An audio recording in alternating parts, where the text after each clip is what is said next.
Hey, it's the Nerdy Sports Fan. We're continuing our series of breaking down every team's schedule and making a record prediction. Now, if you haven't seen one of the other videos, how this works is there are definitely guaranteed wins based off of strength of schedule, strength of opponent, where you're meeting them in the schedule, that sort of thing. There are definitely guaranteed losses for the same reason.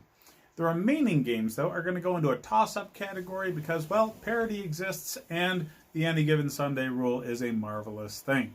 At the end of the season schedule, we will divide up those toss-up games relatively evenly based off of strength of schedule, one way or another, and that's how we get our record prediction.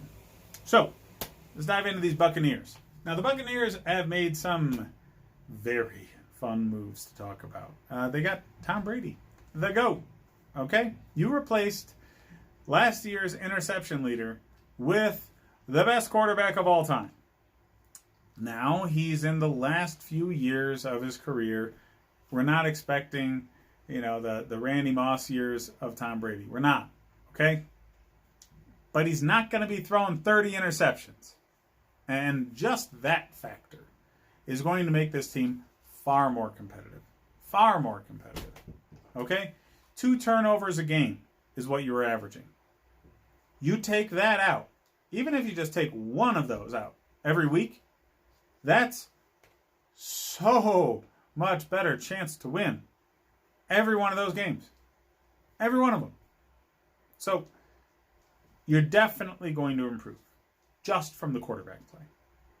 Now, you've added Rob Gronkowski as well. That's more of a familiarity move for our man Brady. Gronk, being a year out of the league, retired, I don't necessarily see him as a gigantic upgrade to O.J. Howard and Cameron Brate. I don't. But it makes Brady more comfortable, which is going to be extremely helpful. Now, you did some fixing of the offensive line and a little bit of fixing of the defensive secondary so far in the offseason. Both of those were glaring weaknesses last year. So, are they stellar units now? No. But any improvement over those weaknesses from last year also brings up the idea like, hey, you were close last year. Okay? You were very close last year. You had a bad defensive secondary, you had a bad offensive line, you had 30 interceptions coming from your quarterback. You're going to have a closer to average secondary, a closer to average offensive line, and you've got Tom Brady at quarterback now. What do you think? I'm thinking playoffs. All right, so week 1 at the Saints, you're going to lose. All right, it's not going to be a great start. You're going up against one of, if not the best teams in the league on the road week 1. Okay?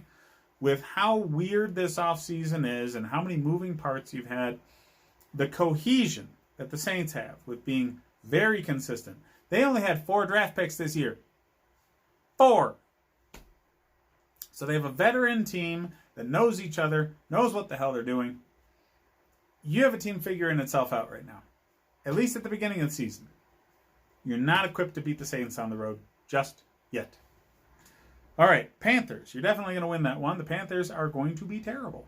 All right, they have a rookie head coach coming from a college system that nobody knows is actually going to work in this league. They have a new quarterback. They have a new number 1 wide receiver. Their defense is going to be loaded down with 50% rookies based off of the fact that they drafted every single player in their draft on the defensive side. They essentially only have for sure Christian McCaffrey that can hurt you.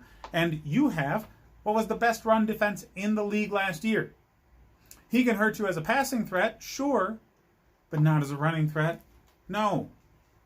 They don't have anywhere near what they need to even compete with you. All right, so week 3 at the Broncos, going to be a bit of a toss-up. So I think it's going to take a few weeks for this team to really hit their stride, okay? Our man Brady needs some time to figure out all these receivers. You have some fantastic receivers for him to figure out, but it's not going to be amazing right out of the box. It's going to take time to develop because he's not going to have the time he needs in this offseason with all the fuckery going on in the world in order to create that chemistry he needs with them. It'll take time.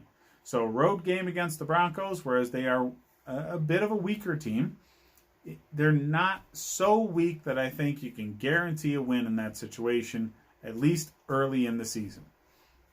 So, you get the Chargers. You get them at home, which means you're going to win. So the Chargers are a defense and don't turn the ball over team. That's it. That's all they are right now with Tyrod Taylor at quarterback. And they're going to have a hell of a lot of questions surrounding Tyrod Taylor the entire year until he gets benched. And it really isn't until he gets benched sort of thing. It will happen. It's just a matter of when. They've drafted their guy of the future. That question will be hanging over his head and the entire organization's head all season long. It's going to be enough of a headache to make it so road games against a team like the Bucs, impossible for them to win. All right, so you get at the Bears in Week 5. You're definitely going to win that. Mitchell Trubisky is going to be playing himself out of the league this year. So I see nothing positive from the Bears offense so much that I'm worried about them. Okay? At this point, you're going to start to see the offense building and start to real chug along and just become much more consistent, which means the Bears simply do not have what it takes to be a track meet team against this offense. And Tampa's defense right now is every bit as good, if not maybe a little bit better, than what the Bears got going on defense. So yeah, this is a win. All right, so the Packers. You're getting them at home, but it's a toss-up game.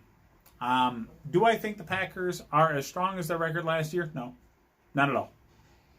But you have Aaron Rodgers going up against Tom Brady. It does not happen often. It doesn't. But it's always a show. It's always something seriously worth watching. Aaron Rodgers has a lot more cohesion with his team than Brady does with his. Do I think that's going to be a gigantic factor by this point in the season? No. But I think it's a factor enough. Rodgers knows what receivers he has. Receiver. He's got one. But he knows that offense. He knows his line. The other players on the team, they all work together pretty well. And that is going to make it so they can be an effective road team. Do I think they're absolutely going to come in and thump you? No. But I think they have a serious chance to beat you. I do. So that's a toss-up game. All right, at the Raiders, another toss-up for opposite reasons. Okay, the Raiders are going to be strong this year. But I don't think they're going to be so strong that they can guarantee this home win against Tampa. I don't. The Raiders are going to be a playoff team. They will be number 2 in their division, likely one of the top wild card spots. The top wild card spot. But I think the Buccaneers, as the season progresses, the offense is going to get better and better and better. So they absolutely can track meet with the Raiders, which I think is what it's going to turn into. The Raiders are a fast-paced offense now, especially with the kind of draft they had getting Ruggs. And now with Brady, you can be a fast-paced kind of offense and not worry about turnovers. It's going to be a fun game to watch. Not like game of the year category, but super fun game to watch here. All right, so at the Raiders, Week 8, kind of a toss-up game. The Giants, they've gotten better. So Daniel Jones looked like he was a legitimate quarterback last year. He showed enough signs for me to think that he can build on that and become a serious NFL-level quarterback. Is he a star? Remains to be seen. He's at least Andy Dalton. Now, that level of quarterback finally having an offensive line in front of him, Saquon Barkley, the best running back in the league, finally having an offensive line in front of him, they're dangerous. They're dangerous. And they're at home. Do you have the edge as far as leadership and roster? Yes, I do think that. But not so much of an edge that I think that you can go into their house and bully them. Okay, this will be a game that you have to fight to win. All right, so the Saints, you're getting them at home now. And you've had time. So there's a toss-up game. There's enough factors now helping you out so you can seriously compete with the Saints. It's going to take till this point in the season, but you're there. This is not a team that's just going to get run over by the Saints. All right, you competed with them very well when Winston was the quarterback. So you have a better chance at it with Brady for certain. But don't fool yourself into thinking you can guarantee a win at home against this team. It's still the New Orleans Saints. They're still one of the top 5 teams in the league. It's going to be a dogfight. You wrap with the Panthers now. At the Panthers, you're still going to win. All right, the Panthers don't have the kind of team to even compete with legitimate playoff teams this year. All right, week 11, you get the Rams at home, you're going to win. The Rams have serious roster questions right now. I wonder if the GM's going to last another season because they gave so much away for the win now mode from a couple of years ago trying to win the Super Bowl. They don't have anything left in the cupboards. They're bare. There's no depth on that team whatsoever. So I don't think they have what it takes roster-wise to come into the stadium of a team that's quite strong and beat them. This is not the peak Todd Gurley years Rams, okay? And we see now how reliant they were on Todd Gurley just being an absolute freak out there. And now that they don't have him, and they didn't have him last year, really, you're seeing all the warts. There's a lot of them. So, yeah, no, the Rams don't have it enough to beat you at home. All right, Chiefs, toss-up game.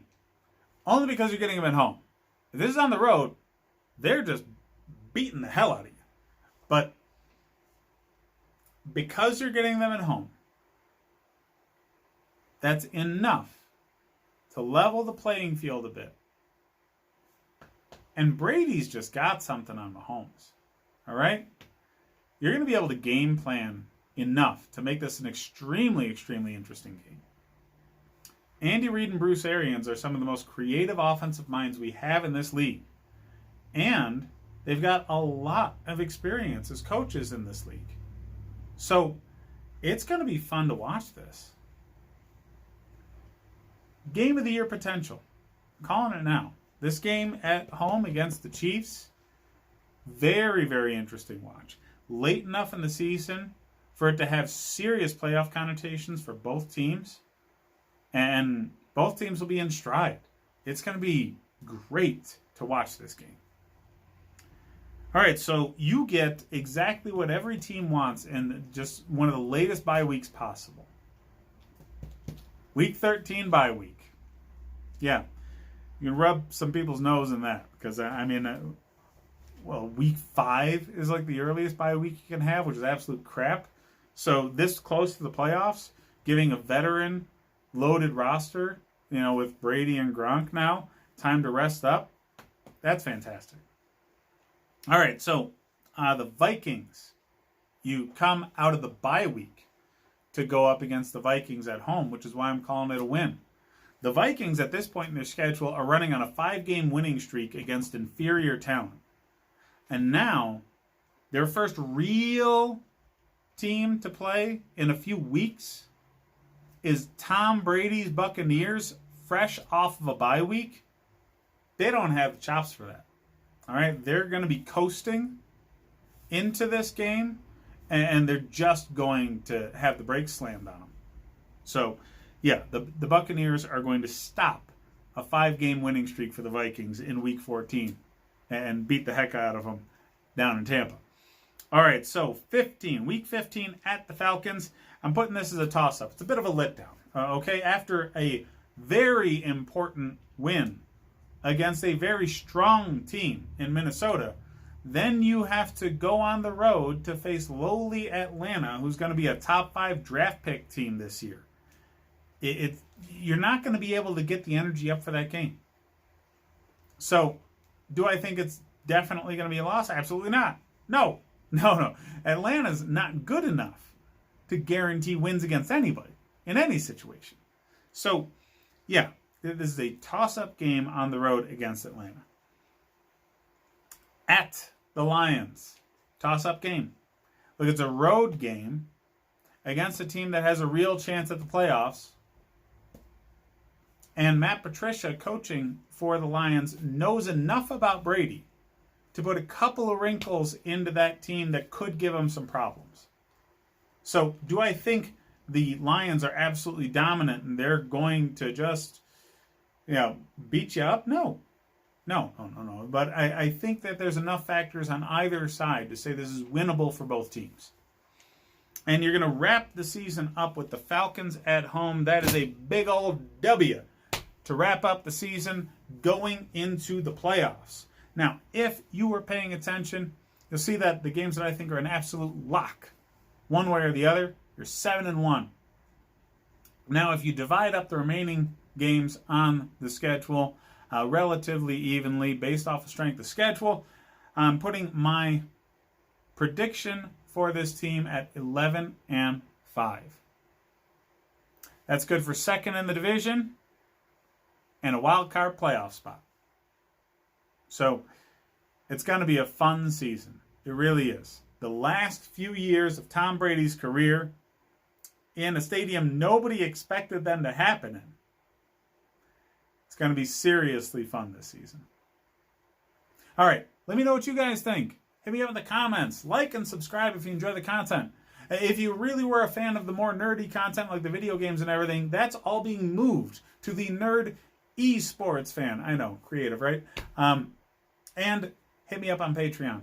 Come season, if you need help setting your fantasy lineup, setting your draft board for your fantasy team, or if you don't want to do game watch-alongs, I'm your guy. Thanks for watching.